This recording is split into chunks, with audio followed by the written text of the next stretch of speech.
తన తండ్రి మాటను అలాగే చేస్తాను సృష్టి అని వచ్చి చూస్తాడు. ఈయన భూమి కనిపించదండి మనువుకు. అది ఏమైంది అంటే అది ఒక ప్రదేశంలో ఉంటుంది అనమాట. ఒక కక్ష అంటారు. కక్ష అంటే ఒక ఫిక్స్డ్ ప్రదేశంలో ఇలా కూర్చోబెట్టినారు దాన్ని. మనం చెప్పుకున్నాం ఆ బంగారు గుడ్డు ఆకారంలో ఉంటుంది అని చెప్పి. దాన్ని ఆ కక్ష నుంచి అది తొలగి నీటిలో పడిపోతూ ఉండట. రసాతలగతమైన భూమిని పైకి తీసుకురావాలి, లేకపోతే ఎక్కడ ఇది పుట్టబోయే సంతానాన్ని అంతా ఎక్కడ పెట్టాలి? తిరిగి వచ్చి ఆ మనువు బ్రహ్మదేవుని అడుగుతాడు అనమాట. మీరు చెప్పిన మాటను నేను శిరసా వహిస్తాను, కానీ భూమి నీటిలోకి వెళ్ళిపోతూ ఉంది తన యొక్క ప్రదేశం నుంచి. ఇప్పుడు మనకు కదా రైల్వే ట్రాక్ అని ఉంటుంది చూడండి, ట్రైన్ ఆ ట్రాక్ పైనే పోతూ ఉంటుందండి. ఎప్పుడైనా ట్రాక్ తప్పితే దాన్ని డిరైల్ అయింది అని చెప్పి ప్రమాద సూచనగా చెప్తూ ఉంటారు. అంటే ట్రాక్ తప్పి పక్కకు వచ్చేసింది. అట్లా భూమి తన కక్ష నుంచి పక్కకు అదంతకదే పడిపోయింది. ఎవరు ఏ రాక్షసుడు దాన్ని ఏమి తీయలేదు, అదంతకదే మొదటిసారి అలా పడిపోయింది. భూమి లోపలికి వెళ్ళిపోతుంది, నీటిలోకి వెళ్ళిపోతుంది. కాబట్టి ఆ భూమిని తిరిగి మళ్ళీ దాని యథాస్థానానికి పెడితే సృష్టి కంటిన్యూ చేయవచ్చు అని చెప్తారండి. మళ్ళీ ఆయన ఆలోచిస్తాడు ఏం చేయాలి అని. అంటే దాన్ని ఎవరికి ఎత్తడానికి సాధ్యం కాదు, అంత పవర్ఫుల్ గా ఉంటుంది. దాన్ని ఎలా ఎత్తడం సాధ్యము? ప్రతిదానికి తపస్సేనండి, తపస్సే. ఏం చేయాలి? ఈ భూమిని తిరిగి మళ్ళీ దాని యొక్క కక్షలో పెట్టాలి అంటే అని ఆయన అలా తపస్సు చేస్తాడు.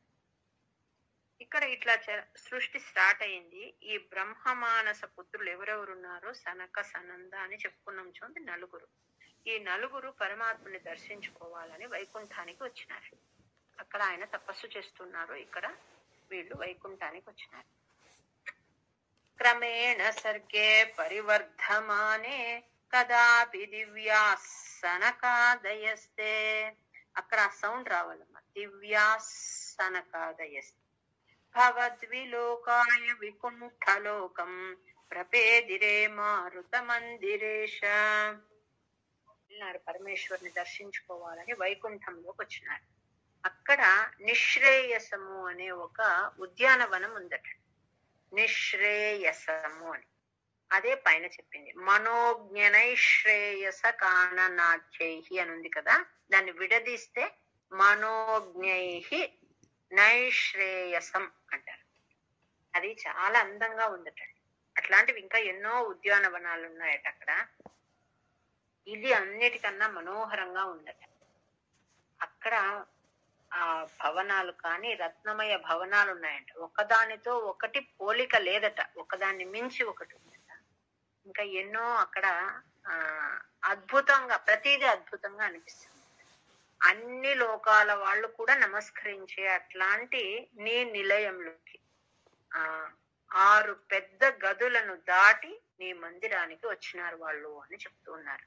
అతీత కక్ష్యాహ అంటే, కక్ష్య అంటే గదులు. 6 పెద్ద గదులను దాటుతూ 7వ కక్షలో ఉన్న నీ మందిరం దగ్గరికి వచ్చినారు. ఎవరు? సనకాదులు. ప్రాపుహు, అమ్మ తలుపు వేసి వెళ్ళు లక్ష్మి.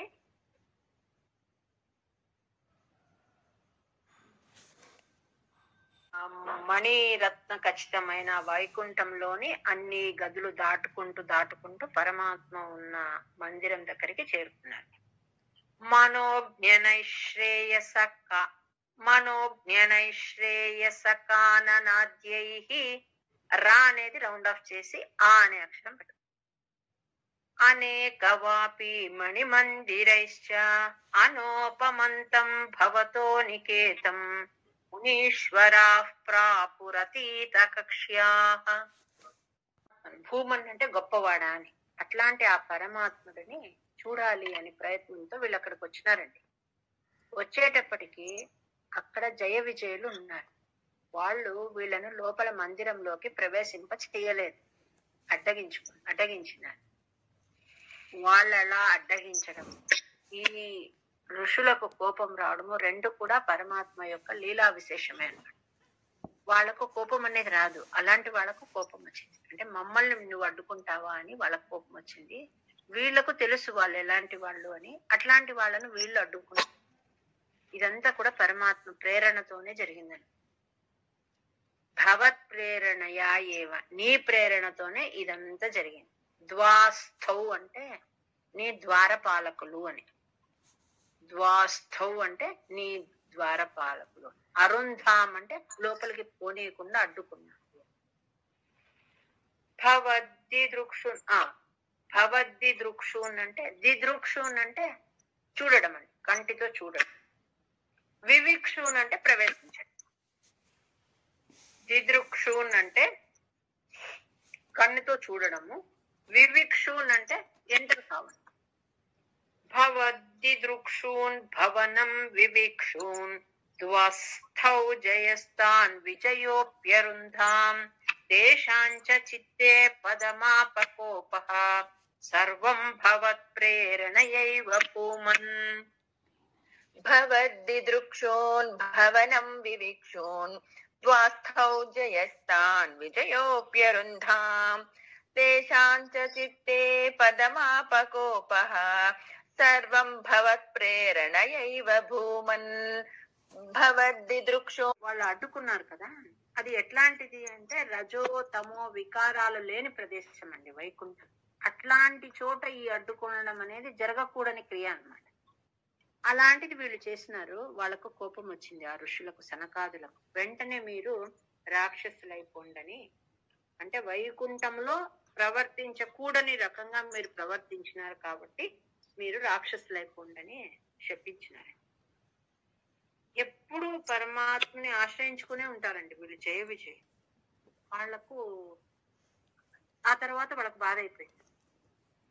మాకు పరమాత్మని మీరు మమ్మల్ని అట్లా శపించినా పర్వాలేదు, కానీ మాకు విష్ణు స్మరణ ఎప్పుడు ఉండేటట్లు చెయ్యండి అని వేడుకున్నారండి.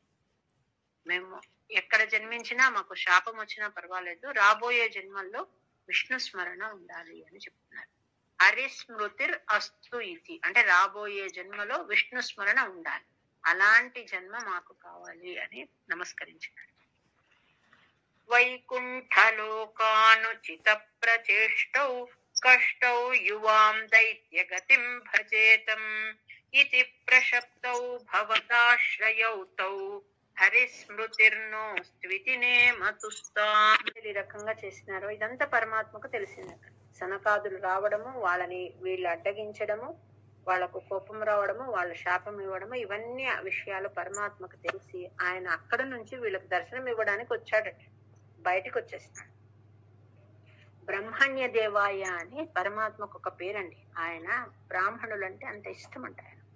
అది మనకు దశమ స్కందంలో చాలా వివరంగా వస్తుంది.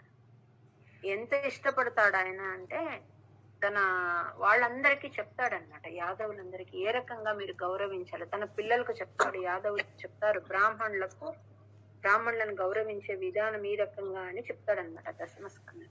ఇక్కడ వాళ్ళకు మనసుకు బాధ అయిందని ఆయనే వస్తున్నాడట. ఎలా వచ్చాడట, అమ్మవారిని తీసుకొని వచ్చాడట. తన చేయి ఆ గరుత్మంతుడి పైన పెట్టాడట. పెట్టి వాళ్ళకు దర్శనం ఇచ్చినాడట. దివ్య సుందరమైన విగ్రహం చేత వాళ్ళకు దర్శనం ఇచ్చినాడట.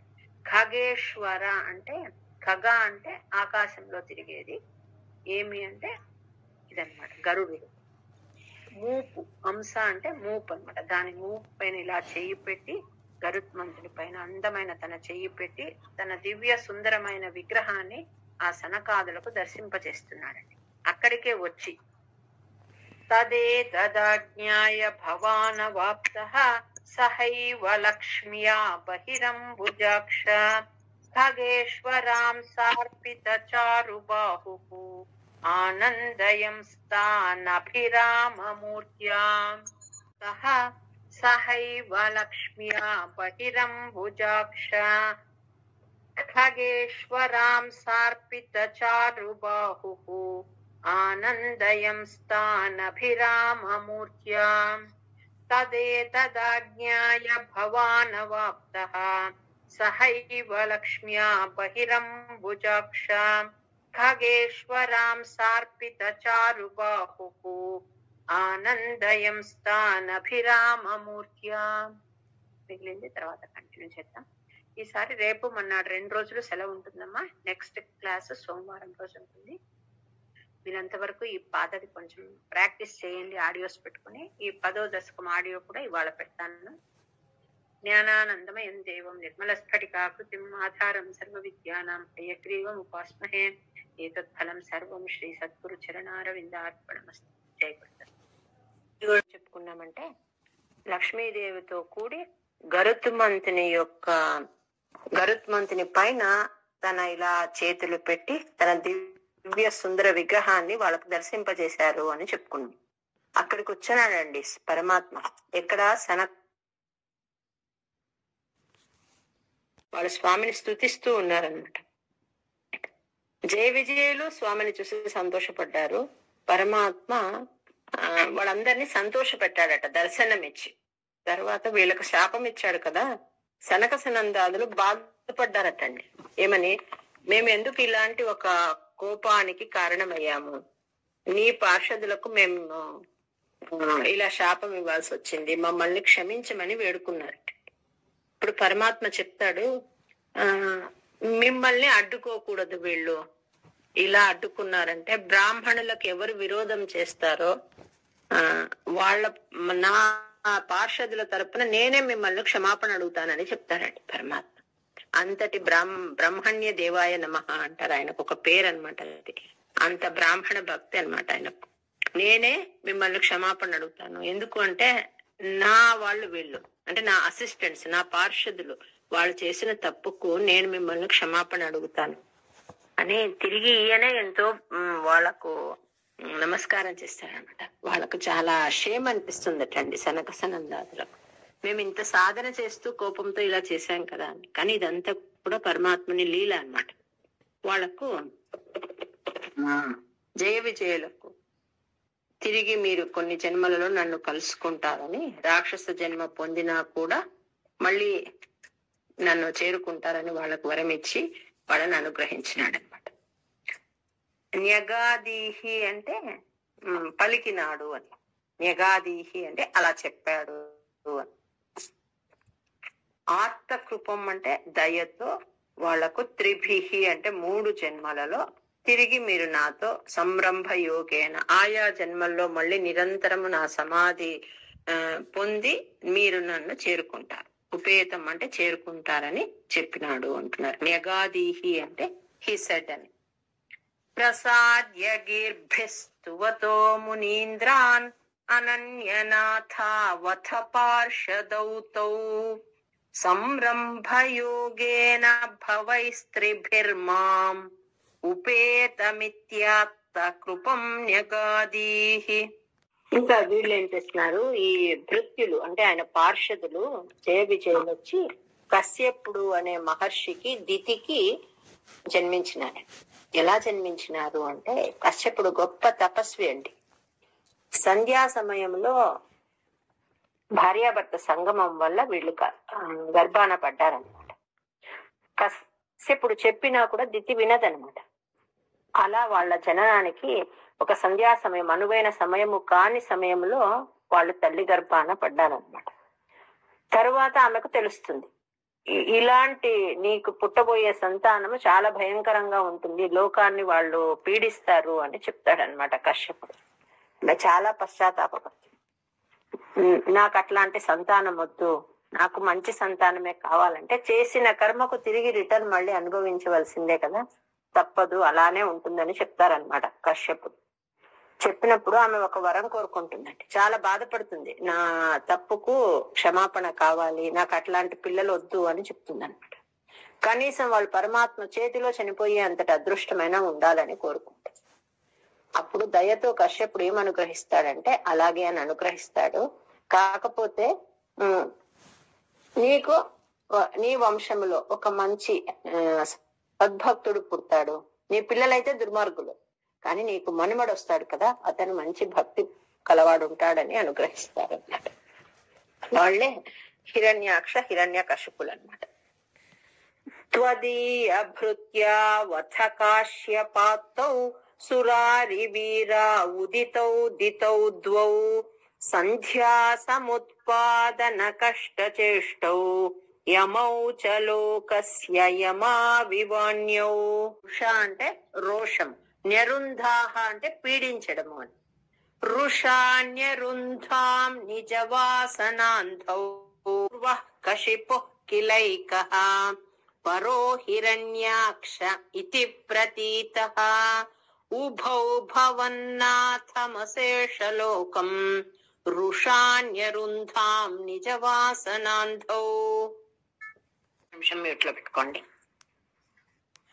ఇక్కడండి మనం ఎవరి గురించి చెప్పుకుంటున్నామంటే కశ్యప ముని గురించి, దితి గురించి చెప్పుకుంటున్నాం. వీళ్లకు పుట్టిన పిల్లలే హిరణ్యాక్ష హిరణ్యకశిపులు అని చెప్పుకున్నాం. కానీ మనం ఒక దగ్గర ఆగిపోయినాం. ఎక్కడ ఆగిపోయినాము అంటే శతరూపాదేవి దగ్గర ఆగిపోయినాం. గుర్తుంది కదండి, శతరూపాదేవి దగ్గర ఆగిపోయాను. స్వయంభూ మనువు శతరూపాదేవి వాళ్ళను తన శరీరాన్ని 2 భాగాలుగా చేసి సృష్టి కొనసాగించమని చెప్పాడు అని.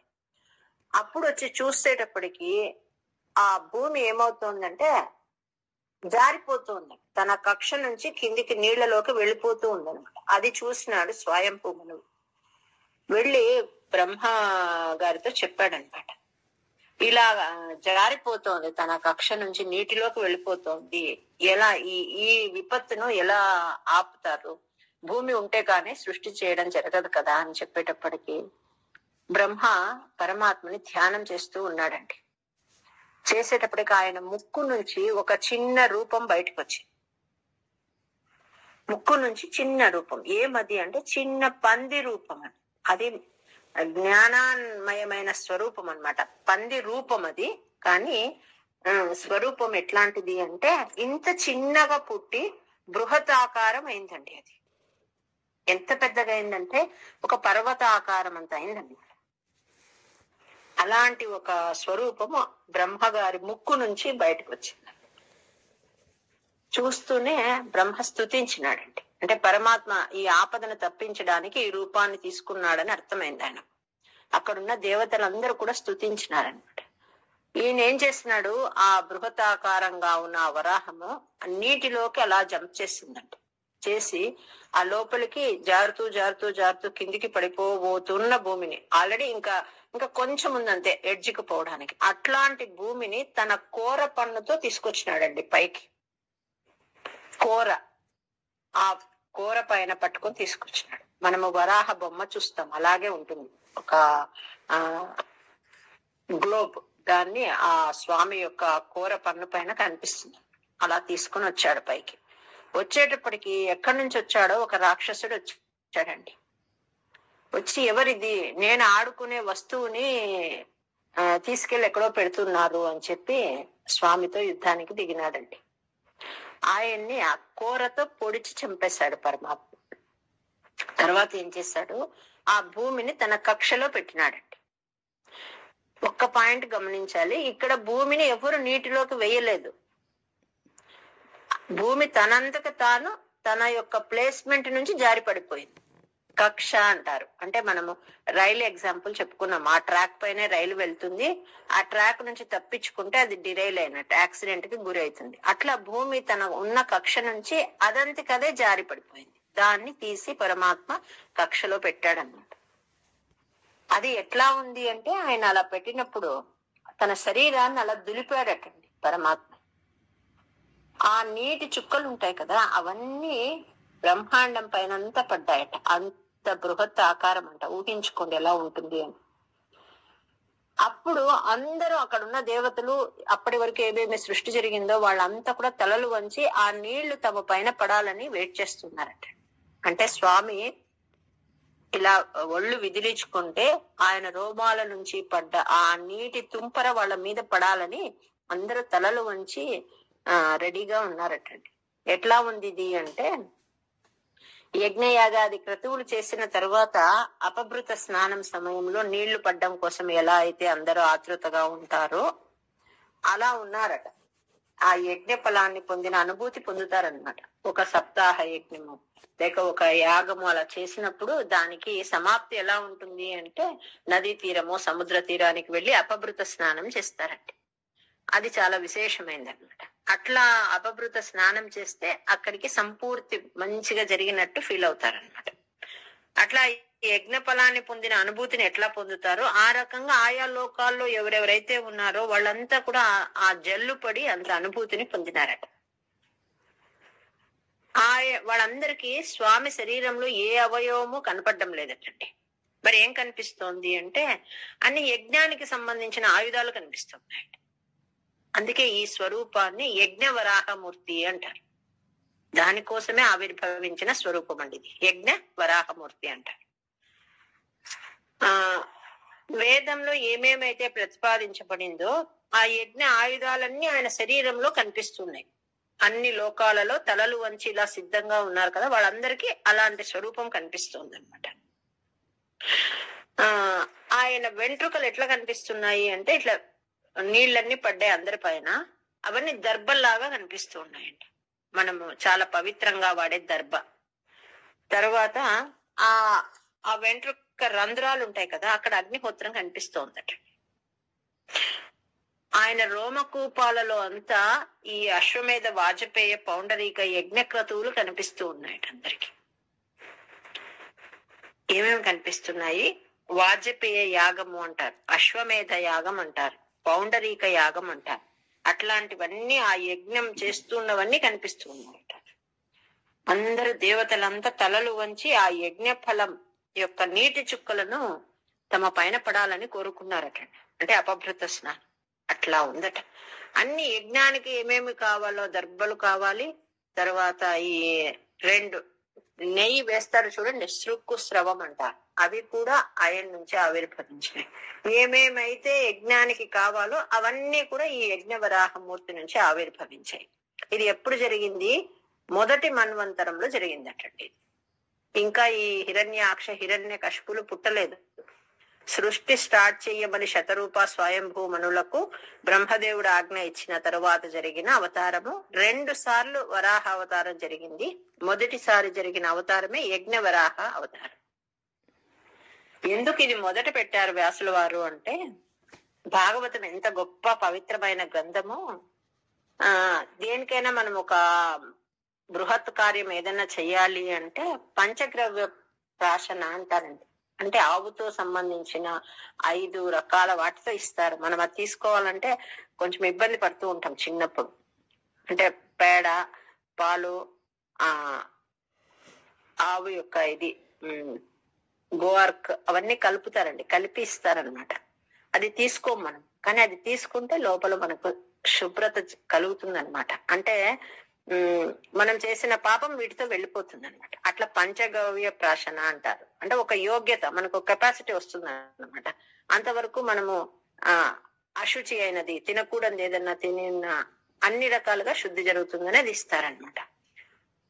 ఈ ఏమైనా పెద్ద పెద్ద యజ్ఞయాగాది క్రతువులు చేసేటప్పుడు ఖచ్చితంగా అలాంటిది ఇస్తారనమాట. మనం ఈ భాగవతంలోకి ఎంటర్ అవుతూ రకరకాల అవతారాల గురించి తెలుసుకోబోతున్నాం కదా.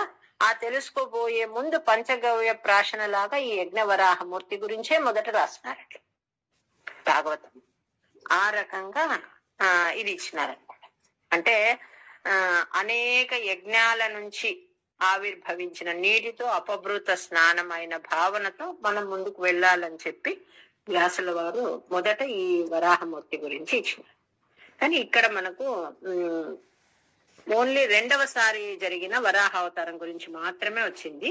కానీ భాగవతంలో ఏమో 2 సార్లు వరాహ అవతారం జరిగినట్లు ఉందండి. మొదటిది యజ్ఞ వరాహ అవతారము, అది స్వయంభూ మనువు శతరూపాదేవి సృష్టి స్టార్ట్ చేసేటప్పుడు, భూమి లేకపోయేటప్పుడు ఈ రకంగా వచ్చిన అవతారం. ఇప్పుడు మనం చెప్పుకోబోయేది 2వసారి జరిగే అవతారం. ఈ హిరణ్యకశిపుడు హిరణ్యాక్షుడు ఆ దితీదేవి గర్భంలో ఉన్నారు కదా, ఆవిడ సాయంకాలం పూట తన భర్త యొక్క సంగము కోరుకోండి, చాలా పెద్ద పొరపాటు చేసింది అనమాట. అప్పుడు చేయకూడని పనులలో అది ఒకటి. తర్వాత చాలా పశ్చాత్తాపడింది. ఆమె ప్రసవించలేదటండి. ఎన్నో సంవత్సరాలు అలాగే ఉందన్నమాట. ఆమె యొక్క ఆ పాతివ్రత్య దానికి భయపడిపోయారట అందరూ. అంటే వాళ్ళు ఆమె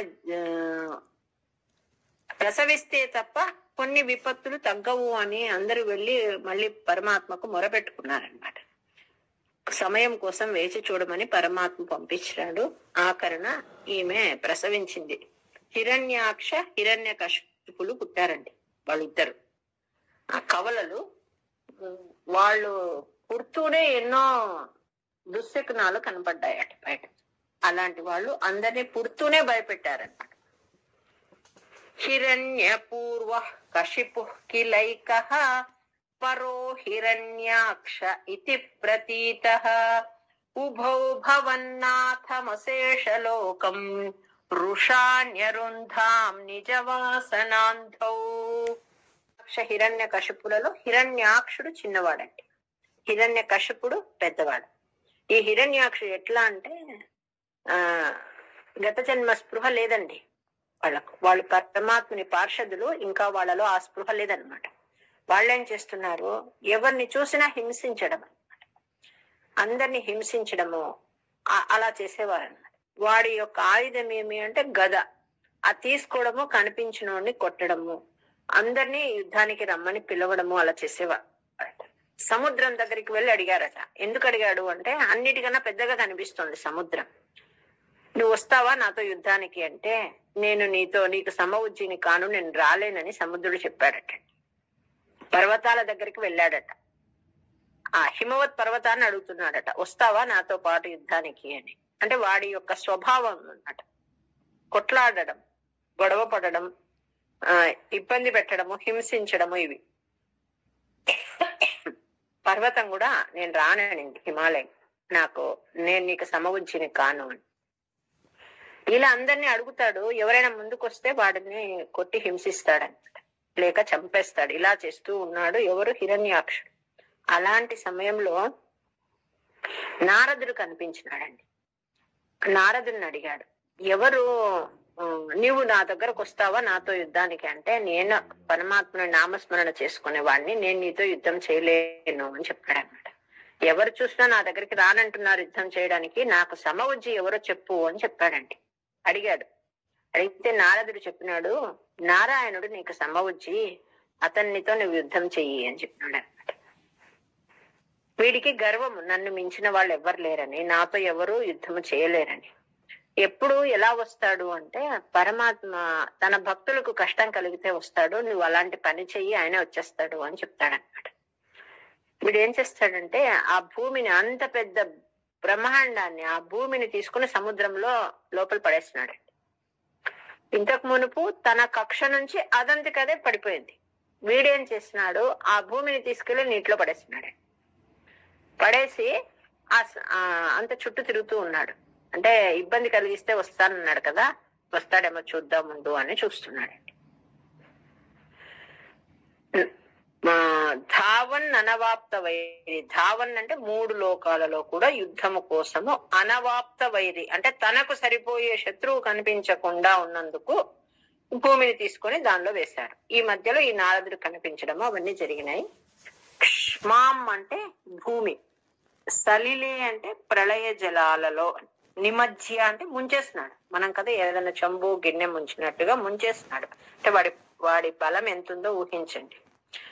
ఇంకా గద పెట్టుకొని పెద్దగా అరుస్తూ తను చేసిన ఆ కార్యం, అంటే ఎంత మంచి పని చేస్తాను నేను, ఎంత గొప్ప పని చేస్తున్నానని ఆ నీటిలో తిరుగువాడుతూ ఉన్నాడండి వాడు. చచార వినదన్ గర్వాత్ అంటే గర్వంతో అరుస్తూ ఆ నీటిలో తిరుగుతూ ఉన్నాడు.